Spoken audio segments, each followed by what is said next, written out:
Welcome to Tea with Huangdi, episode 2. I'm David White, the director of the Institute of Neijing Research. There's been quite a long break between episodes, mainly because I've been up here in the very isolated highlands of Tasmania,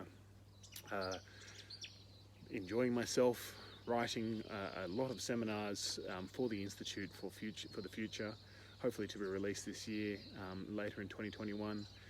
And I've also been working on some clinical methods and techniques and so forth, and of course just relaxing.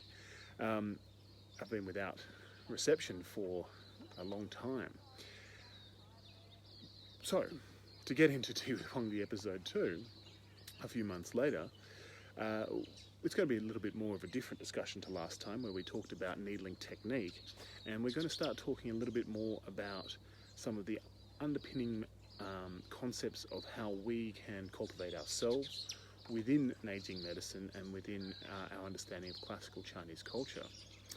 The tea for today I have down here is a very simple one because I'm running out of resources, and that is a genmai cha, which is a Japanese green tea. Probably many of you are familiar with it, with little popped rice in it as well. And I love genmai cha. It's always been a favorite of mine. So sit back and relax. This will be a rather probably short episode, and we're going to discuss a few different concepts of cultivating self within Neijing medicine, or the conscious cultivation in clinical practice. Conscious cultivation is something that some of you might be familiar with if you study Taoism or Buddhism or other elements, where conscious cultivation of consciousness is a very important aspect of daily practice. And the idea of it extends itself to many different elements of daily life, not just within the philosophies or within the medicine, but within everything that we can do. I'm always drawn to a very one of my old favorite quotes, which is by Takuan Soho, which is of the mind, do not be mindless. And he, if you're familiar with a great translation, William Scott Wilson did a fantastic translation of a few of his essays to various samurai and I believe politicians and things like that. And some of his talks on what they name of the text is, which is Unfettered Mind, where it is the, I've got a lot of B's and things here, which is the understanding of where one puts the mind, a fantastic little essay, understanding of this concept of no mind, and these sorts of things which can extend themselves into clinical practice.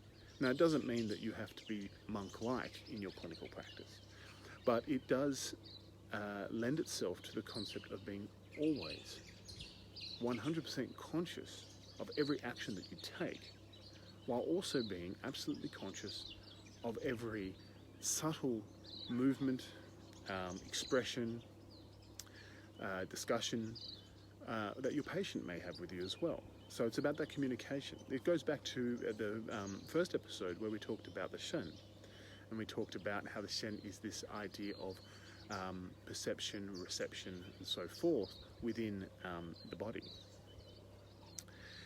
So for this episode, one of the first things I'd like to do is actually read one of my favorite chapters of the Tao Te Ching. And this is a translation of a version of the Tao Te Ching that was given to me, where it's this idea of acting in servitude to others, while at the same time cultivating our own consciousness. And it comes from Lao Tzu chapter 8, or the Tao Te Ching chapter 8. And it's Red Pine's translation. I really like Red Pine's work. If you're not familiar with his work, please, by all means, look it up. Anyway, it says, the best are like water, bringing help to all without competing, choosing what others avoid. Thus they approach the Tao. Dwelling with earth, thinking with depth, helping with kindness, speaking with honesty, governing with peace, working with skill, and moving with time. And because they do not compete, they aren't maligned. So this very famous, very oft translated and quoted chapter is something which often talks to me in regards to how we govern ourselves, and how we govern ourselves in regards to how we interact with the environment around us. So as water is drained and emptied from one place, it gives life to another. It's very important as we give, as we empty our own minds, as we detach from self, we actually are doing so by helping those in need. We do not contend with them, and therefore, as it is so, through Ziran, through this spontaneous natural development, we cultivate ourselves in the same process.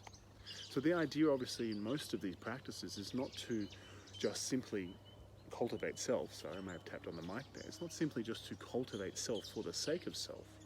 It's to cultivate self for the sake of everything else.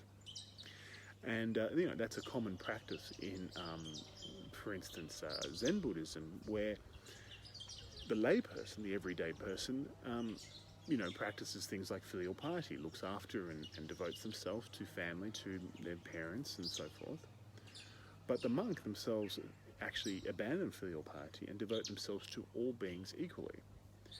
And I was reading some of Dogen's work the other day. I mean, part of my reason for retreat out here is to do some daily practice in regards to my own philosophical and cultural cultivation. And one thing that he said is that you give yourself to others. You do so as a monk.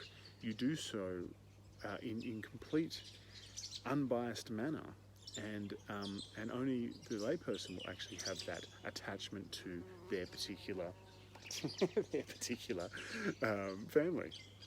There are bees here in Tasmania that are about the size of my fist, and they don't really sting much, but when they buzz in front of your face, you certainly feel their presence. They're incredibly beautiful. Anyway, what I wanted to talk about more is self in Chinese medicine. I mean, self, and we can talk about philosophies, and there are many other people way more practiced and qualified than I am to talk about self in through philosophical means, but self in Chinese medicine as a vital part of our own practice. And ultimately, if we do not detach ourselves from the actions of self, we don't detach ourselves from the action of the medicine. It is part and parcel, one and the same thing. And as we look at the concept of self in classical text, it is far removed socially, morally, and culturally from the majority of today's practitioners. And that's a really important thing. When you read these old texts, you think, how can I practice this way, or how can I think this way, when social or moral norms of today's society are vastly different? And we would say, well, it's not a negative to not remove yourself from society. I mean, if you wish to be a hermit, if you wish to retreat out of, to the mountains and cultivate self, that's absolutely fine. But it's very hard to do if you want to run a clinical practice at the same time. So we don't see it as a negative. What we do is we can use, integrate, and develop our understanding of classical and contemporary self within the ever-changing walls and confinements of Chinese medicine. I say confinements because the more Chinese medicine is governed by external individuals or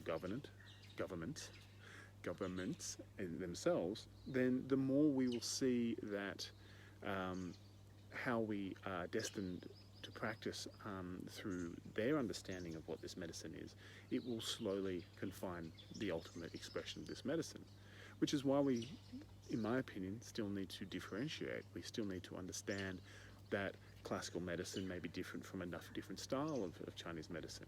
And through that differentiation, we can continue to educate and ultimately practice the way we want. And it doesn't matter if you're classical or not, but you can practice the way you want in that way. So from that, we have this idea of conscious cultivation, or the cultivation of consciousness, and that it doesn't embark on a separate processional path or Tao than that of cultivation of the physical self. It doesn't embark on a separate processional path to the cultivation of your own professional self. So each of these different paths, and this is where we come back to Takuan Soho's, where does one put the mind? His discussion on that, it was to a swordsman at the time, and he says if you put your mind in the tip of the sword, your mind will be taken by the tip of the sword. I'm just going to fix that there. If you put your mind in, your opponent, your mind will be taken by your opponent. You put your mind in your grip, your mind will be taken by the grip, and so forth. It's the same thing. We can say that from a needling basis, but we can say it from a practicing basis as well. If you put your mind purely in self-cultivation, others will ultimately not benefit. If you put your mind into others, you yourself may not benefit. So you have to have these ultimately working cultivational practices, working minds in every aspect of what you do. You know, it's important. Think of it from a practical perspective. When you are feeling the pulse of your patient, you're feeling the pulse. Each finger is going to be working at different levels at different times and feeling different things. We need to take that information, process that information. We then at the same time may even need to discuss with the patient some of that information, and constantly, like a computer, we're breaking things down. And always in each component we are using those many minds. And so it brings us immediately to the very first chapter of the Suwen, which is the Shangyi Tianzhen, which is about the past. It is about how Huangdi is asking about how people used to live to 100, now they live to 50. How people used to be cultivated individuals, now they drink and they smoke and they, sex, drugs and rock and roll. And of course, it's a very relevant topic and probably has been a relevant topic ever since and even before the Neijing's time. And within that text, we get this quite sort of interesting understanding of, one, regularities in life. Cultivation of self comes through also understanding how we may eat, drink, sleep, and more. And from that as well, we may see that how the past, how those regularities, extend themselves to medical practice, such as the 7 and 8 year cycles in chapter 1. And then also, quite interestingly, within that chapter, we see this hierarchy of cultivated individuals, such as the Zhenren and the Shengren and so forth. Zhenren, Ziren, Shengren and Shanren. So we get these different understanding of individuals.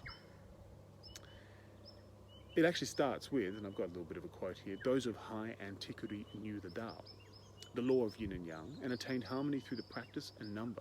Practice and number can be the cultivation of health, limiting their food and drink, regulating activity and rest, avoiding excess work or overstrain. They were able to guard body and shen without exception. Living each day to its limit, which is enjoying a natural lifespan and longevity of the allotted time that individuals have, they passing at the age of 100. So we've got this idea of this allotted time frame. Now, cultivation of self in clinic, really doesn't have to have a lot to do with the longevity of the individual.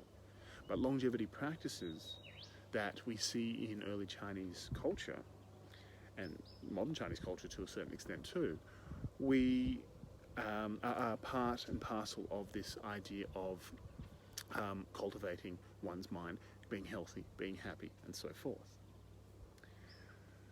So what we have, as I mentioned, within the Neijing, before we get into this concept of cultivation of self as physician, which is going to be the Shangyi, the superior physician, which we talked a little bit about last time, is about these 4 sort of different, we can call them sage-like individuals, but cultivated individuals is probably best. And Huangdi asked Shibo, and he says, I've heard about the Zhenren, of high antiquity. The Zhenren were like the true person. And Zhenren itself, the Shouwen Jiezi, which is kind of the early dictionary in classical thought in classical China, was an mortal who has transformed their outer body and ascended to heaven. Okay, so they've transformed their outer body and ascended to heaven. Someone who has truly cultivated their inner self so that they are absolutely in connection with everything around them, their environment. And this is part and parcel of what most people, and many of you probably listening, who delve into Taoist practices wish to achieve, is complete, utter connection, and that is this idea of immortality. But the Zen men of high antiquity, they carrying heaven and earth, grasping yin and yang, breathing with the Jingqi, the essence qi of themselves, and guarding their Shen. Flesh and muscle were as one, therefore capable of long life, with heaven and earth, without an end, and born of Tao, born of the way. So Zen went at first with this idea of absolute cultivation. You know, I have had teachers in the past who said that as Chinese medicine practitioners, we cannot cultivate ourselves to that level. I'm not sure if I necessarily agree with that. It's something where we have a certain definitive attachment to things, and that being the medicine itself, that being the want and need to help others. There was also in that Su Wen chapter 1, Huangdi talks about the Ziren. Ziren is the perfect or supreme individual. Zi is like an arrow hitting its target. So the perfect person in that way. These were a little bit different to the Zenmen. In these ways, they were connected to Tao, they were with yin and yang, they were in harmony with the four seasons. But they parted from the world and they parted from the customs of the world. Again, a very difficult thing to do. This is more those that are recluses. So these are those that are stepping away from society, moving to the mountains. They do not really abide by man-made rules, if we want to put it that way. So they parted from the world and they lived outside of their ordinary customs of people. The third within this hierarchy was the Shengwen. Shengwen, in this case, were the sages, kind of like saints. And they lived in harmony with heaven and earth. They observed desires, they observed customs, they even dressed as others dressed, they even used adornments with their dress to also define themselves within society. They were advisors within society, and actually much like priests or saints that we may see today. And within that, still, the medical practice can be seen within that realm, that yes, we live in society, and yes, we do that, and therefore we can advise. The last one is the Xianmen. Xianmen was the virtuous person. They followed the law of heaven and earth. Their form resembled the sun and moon, the Neijing says. And they distinguished and arranged their stars and planets. Got another B in front of my face. And the contradiction of yin and yang. Divided and classified the four seasons, they yielded high antiquity, harmonizing with Tao, and reaching an older age and obtaining the utmost from life. And really from that entire chapter, that very last bit, obtaining the utmost from life, is most important. It's what we want to do for self, and it's also what we want to do for our patients as well. It's what we want to bring into their practices. Again, sorry about hitting the mic. So, funnily enough, Su in chapter 1 discusses these individuals, but within the text itself, and when it's addressing the individual, when it's addressing the reader, it's addressing the physician. And it has two different types of physician, the superior and the crude. Again, we talked a little bit about this in episode 1. So we have to ask ourselves, what in classical medicine constitutes a superior physician? Do we ask ourselves, is it someone who has cultivated mind and body? Is it someone who has ascended that of social norms? Is that all that one needs to be a great physician? And then in itself, what defines a physician? To define a physician, I think the first thing we need to do is it needs to be someone who is practicing a medical style appropriately. You know, in modern day society, we have physicians. We also may have things like therapists. We may have things, and people get caught up in these definitions. My personal definition and approach to this is a physician is anyone who is appropriately applying a medical style or system. And that can be any medical style or system from any various tradition. But as long as they're applying it, as long as they know why they're applying it, they've been trained to apply it, that in itself is a physician. And training comes in various forms, whether it's university, whether it's transmission, whether it's a family tradition. So, of course, a physician itself must have great medical knowledge of whatever system they are practicing. Studying the past in Chinese medicine is vital, and studying the past to benefit the future is the cornerstone of any classical medical physician. So a classicist in this tradition must always look to the past. We must, as the Neijing classicist, look to the Neijing in order to benefit the future. A Shangyi, a superior physician in the Neijing, however, is one that studies and applies notions while cultivating themselves to connect to the material as it was laid down before them. So it's not just about reading the material, memorizing the material, and then trying to apply it. It's about reading, memorizing, and then actually embodying it. We talked about Han Lens, embodying the Han Lens, embodying the actual way in which these individuals would come about. I wish I could get this bee on camera. It is just massive. We'll try to direct it out of here. There it goes.